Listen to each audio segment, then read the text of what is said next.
The ജേർണലിസ്റ്റിലേക്ക് Hamas എന്ന വെറും 50,000 ആളുകൾ മാത്രമുള്ള ഒരു ഗ്രൂപ്പിനെ 76 ദിവസമായി തളയ്ക്കാൻ ശ്രമിക്കുകയാണ് ലക്ഷക്കണക്കിന് അംഗങ്ങളുള്ള ഇസ്രായേൽ സൈന്യം. വ്യോമാക്രമണം അതിൻ്റെ പാരമ്യത്തിലെത്തി നിൽക്കുമ്പോഴും 20,000-ലധികം സാധാരണക്കാർ മരിച്ചു വീഴുമ്പോഴും ഹമാസിന്റെ തലവന്മാരെയോ തന്ത്രപ്രധാന കേന്ദ്രങ്ങളെയോ ബന്ദികളെ ഒളിപ്പിച്ചു വെച്ചിരിക്കുന്ന തുരങ്കങ്ങളെയോ തൊടാൻ ഇസ്രായേൽ സൈന്യത്തിന് കഴിഞ്ഞിട്ടില്ല.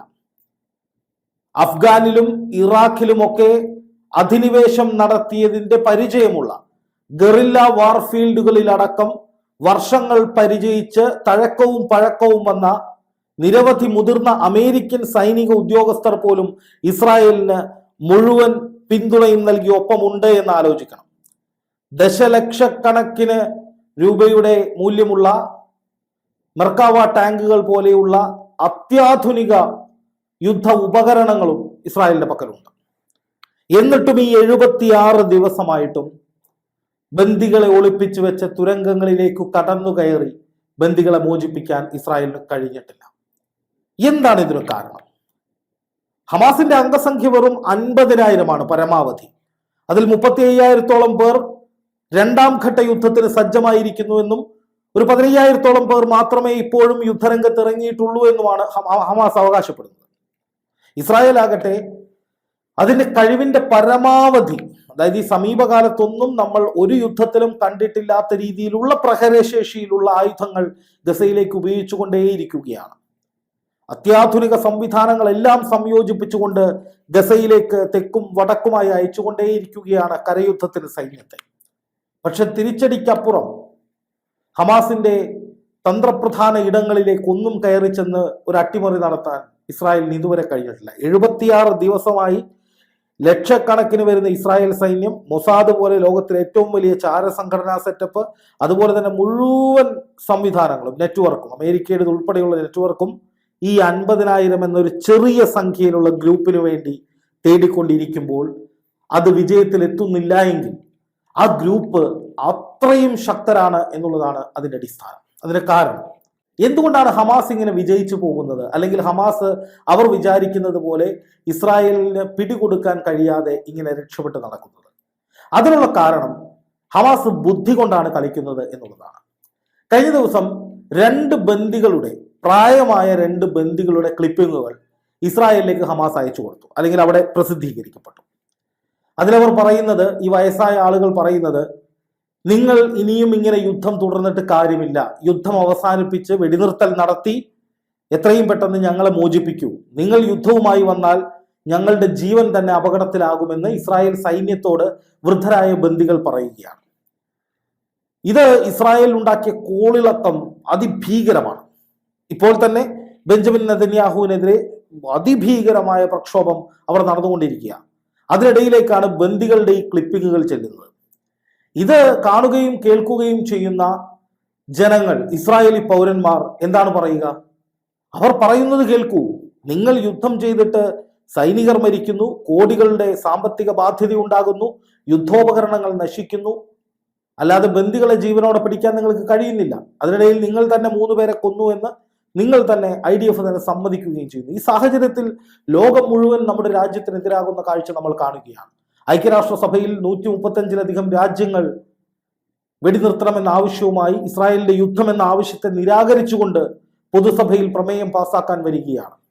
ബോധവും ബുദ്ധിയുമുള്ള ഏത് ഭരണാധികാരിയാണെങ്കിലും അല്ലെങ്കിൽ ഏത് മനുഷ്യരാണെങ്കിലും ഈ ഒരു സാഹചര്യത്തിൽ വെടിനിർത്തലിലേക്ക് പോകേണ്ടതാണ്, പ്രശ്നം പരിഹരിക്കാൻ ശ്രമിക്കേണ്ടതാണ്. പക്ഷേ ഇവിടെ സ്വന്തം പൗരന്മാരുടെ ജീവൻ പോലും അപകടത്തിലാക്കിക്കൊണ്ട് നെതന്യാഹു പ്രധാനമന്ത്രി പദം നിലനിർത്താൻ വേണ്ടി, അല്ലെങ്കിൽ പ്രോസിക്യൂഷൻ നടപടികളിൽ നിന്ന് രക്ഷപ്പെടാൻ വേണ്ടി യുദ്ധം തുടർന്നു കൊണ്ടുപോവുകയാണെന്ന് അവിടുത്തെ ജനങ്ങൾ പറയുകയാണ്. നെതന്യാഹുവിനെതിരെ വലിയ പ്രക്ഷോഭം ഉണ്ടാവുകയാണ്. ആ നിലയിലേക്ക് അവിടുത്തെ ജനങ്ങളെ എത്തിക്കാൻ ഹമാസ് ബുദ്ധിപരമായി ഈ വീഡിയോകൾ ഉപയോഗിക്കുന്നു, ഈ ക്ലിപ്പിങ്ങുകൾ ഉപയോഗിക്കുന്നു. വളരെ പ്ലാൻഡ് ആയിട്ടുള്ള ഒരു സൈക്കോളജിക്കൽ മൂവാണിത് എന്നാണ് അന്താരാഷ്ട്ര മാധ്യമങ്ങളിൽ ചിലത് ഇതിനെ വിശേഷിപ്പിക്കുന്നത്. അതായത് ഇസ്രായേലിൽ തന്നെ ഒരു ആഭ്യന്തര പ്രശ്നം ഉണ്ടാക്കുക, ഈ ബന്ദികളെ ചൊല്ലി പല അഭിപ്രായങ്ങൾ ഉണ്ടാക്കുക, അങ്ങനെ വാർ ക്യാബിനറ്റ് അടക്കം മര്യാദക്ക് മുന്നോട്ട് പോകാൻ കഴിയാത്തൊരു സാഹചര്യം ഉണ്ടാക്കുക. ഇതായിരുന്നു ഹമാസിന്റെ തന്ത്രം. അത് വിജയിച്ചു എന്നാണ് ഇപ്പോൾ പുറത്തു വരുന്ന റിപ്പോർട്ടുകൾ. വാർ ക്യാബിനറ്റിനുള്ളിൽ അവിടുത്തെ വാർ മന്ത്രിയും IDF തലവനും ഒക്കെ തമ്മിൽ ഈ ഇവാക്വേഷൻ സംബന്ധിച്ച്, ബന്ദികളുടെ മോചനം സംബന്ധിച്ച്, ഹമാസിനെ തീർക്കുന്നത് സംബന്ധിച്ചൊക്കെ അങ്ങോട്ടും ഇങ്ങോട്ടും പഴിചാരി തല്ലുകൂടുകയാണ് എന്ന വിവരങ്ങളും ഇപ്പോൾ പുറത്തു വരുന്നുണ്ട്. അത് കൃത്യമായി ഹമാസ് ഇംപ്ലിമെന്റ് ചെയ്ത സ്ട്രാറ്റജിയുടെ ഭാഗമായി ഉണ്ടായ സംഘർഷമാണ് എന്നുകൂടി ഇതിന്റെ ഭാഗമായി പറയേണ്ടി വരും. അതായത് ഹമാസിനെ കിട്ടുന്നില്ല എന്ന് പറയുമ്പോൾ 76 ദിവസമായി സർവ്വസന്നാഹങ്ങളുമായി ഇസ്രായേൽ സൈന്യം, ലോകത്തിലെ നമ്പർ 1 എന്ന് പറയുന്ന സൈന്യം പടപൊരുതിയിട്ടും വെറും 50,000 മാത്രമുള്ള ചെറു ഗ്രൂപ്പിന് ഒന്നും ചെയ്യാൻ കഴിയുന്നില്ല. അപ്പോൾ ഒന്ന് ആലോചിച്ച് നോക്കൂ, അവകാശവാദങ്ങളെല്ലാം പൊള്ളയാകുമ്പോൾ ഇസ്രായേൽ സൈന്യത്തിന് മാനസികമായ പ്രശ്നമുണ്ട്. അതുകൊണ്ടാണ് ഇന്നാള് ഇസ്രായേലിൽ നിന്നുള്ള മാധ്യമങ്ങളടക്കം റിപ്പോർട്ട് ചെയ്തത് അവിടെ മാനസിക സമ്മർദ്ദം അനുഭവിക്കുന്ന, മാനസിക പ്രശ്നങ്ങൾ അനുഭവിക്കുന്ന സൈനികരുടെ എണ്ണം കൂടി വരികയാണ്. വയറിളക്ക രോഗങ്ങളടക്കമുള്ളതുകൊണ്ട് ഡയപ്പർ കെട്ടേണ്ട അവസ്ഥ ഉള്ള കാര്യമാണ്. മാധ്യമങ്ങൾ റിപ്പോർട്ട് ചെയ്തതാണ്. കണ്ണിന് കാഴ്ച നഷ്ടപ്പെടുന്ന, മങ്ങുന്ന രീതിയിലുള്ള പൊടിപടലങ്ങൾ അടക്കമുള്ള അവിടെയുള്ള ബാക്ടീരിയകൾ അടക്കം വന്നതുകൊണ്ട് കാഴ്ചശക്തി പോകുന്ന സാഹചര്യം. അങ്ങനെ ഇസ്രായേൽ സൈന്യത്തിന് ഇങ്ങനെ പല വെല്ലുവിളികളും വന്നിട്ട് അവരും മാനസികമായി തളരുകയാണ്. അത് ഹമാസിന്റെ ഒരു സൈക്കോളജിക്കൽ മൂവാണ്. പിടികൊടുക്കാതെ ഇവരെ പരമാവധി കഷ്ടപ്പെടുത്തി, നരകിപ്പിച്ച്, ദുരിതമനുഭവിപ്പിച്ച് എല്ലാത്തിനും മറുപണി കൊടുക്കുക എന്ന തന്ത്രം. അതിനുശേഷം ബന്ദികളെ കൊണ്ട് തന്നെ വീഡിയോകൾ ചെയ്യിച്ചിട്ട് അല്ലെങ്കിൽ ക്ലിപ്പുകൾ ഉണ്ടാക്കിയിട്ട് അത് ഇസ്രായേൽ പ്രസിദ്ധീകരിച്ചിട്ട് അവിടെ വലിയ ആഭ്യന്തര പ്രശ്നം ഉണ്ടാകുക എന്ന സ്ട്രാറ്റജി. എന്നാലും നമ്മൾ കണ്ടതാണ് ഈ ഹമാസിന്റെ ഹമാസ് വിട്ടുകൊടുത്ത വെടിനിർത്തലിന്റെ ട്രൂസ് ഡീലിന്റെ ഭാഗമായി വിട്ടുകൊടുത്തൊരു അമ്മയും മകളും ഈ ഹമാസിന്റെ ആളുകൾ നല്ലവരാണെന്ന് പറഞ്ഞുകൊണ്ടൊരു കത്തെഴുതി. അത് ഭീഷണിപ്പെടുത്തി ചെയ്യിച്ചതാണെങ്കിലും അല്ലെങ്കിലും എങ്ങനെയായാലും ആ കത്ത് ഇസ്രായേൽ വലിയ ചർച്ചയായി. ഇപ്പോൾ ഭരണകൂടത്തിനെതിരെ അവിടെ വലിയ പ്രശ്നം ഉണ്ടായിക്കൊണ്ടിരിക്കുക. അതിലേക്ക് ഇഗ്നൈറ്റ് ചെയ്യുന്ന വിധത്തിലാണ് ഹമാസ് ഇങ്ങനെ ഓരോ പണികൾ ഒപ്പിക്കുന്നത്. ഓരോ ദിവസവും ഹമാസിന്റെ അബൂ ഉബൈദയുടെ വെല്ലുവിളികളും അതുപോലെ ഓഡിയോ സന്ദേശങ്ങളും വീഡിയോ ക്ലിപ്പുകളും ഒക്കെ പുറത്തു വരിക. അതിലൊക്കെ ഇസ്രായേലിനെ എങ്ങനെ ഞങ്ങൾ കൈകാര്യം ചെയ്യുന്നു, അതായത് ഇസ്രായേൽ സൈന്യത്തെ എങ്ങനെ ഞങ്ങൾ കൈകാര്യം ചെയ്യുന്നു എന്നതിന്റെ വ്യക്തമായ വിശദീകരണങ്ങളുണ്ട്. പലതിലും ഇസ്രായേൽ സൈനികരെ പിന്തുടർന്ന് കൊല്ലുന്ന വീഡിയോകളുണ്ട്.